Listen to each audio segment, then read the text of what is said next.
onye na-anọchite anya ọgbọnta vote Anambra West Constituency n'ụlọ ọgbakọ omebe iwu steeti a Maazị Patrick Obalum Udoba akpọkuo n'oku ka ndị mmadụ kwado Govano Chukwuma Soludo dịka otu ụzọ a ga-esi wee gaa n'iru na-enyezu anyị ihe anyị chọrọ. Chibụzọ Okoye wetara ozi a.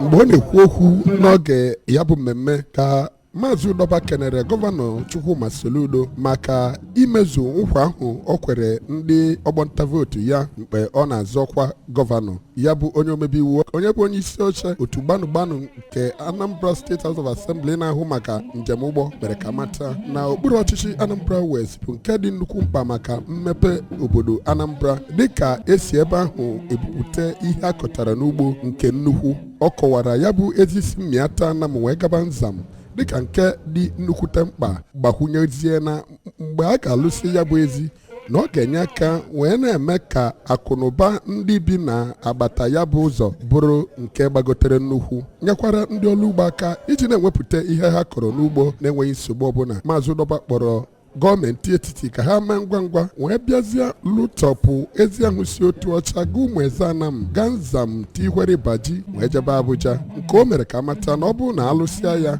na ọ ga na-enwezi naanị ihe elughịzi awa ise iji si Anambra wee gaba Abuja. Ọ gụkwara gọọmenti etiti nke ọ bụ onye isi ala Muhammadu Buhari nọ n'isi ya ka ọ wugharịa ọnọdụ nchekwa nke obodo Naijiria ma katọọ kpamkpam etu ahụ esi wakpo ya bụ onye senetọ na-anọchite anya Anambra South na ụlọ omebe iwu nke etiti bụ dọkịta Ifeanyi Ụba.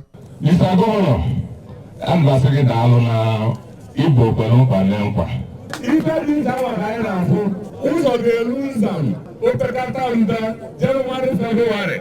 So na anyị na-asị ka anyị kene gọvanọ. Gọvanọ ndị anyị na-akwado ndị Kano Kings.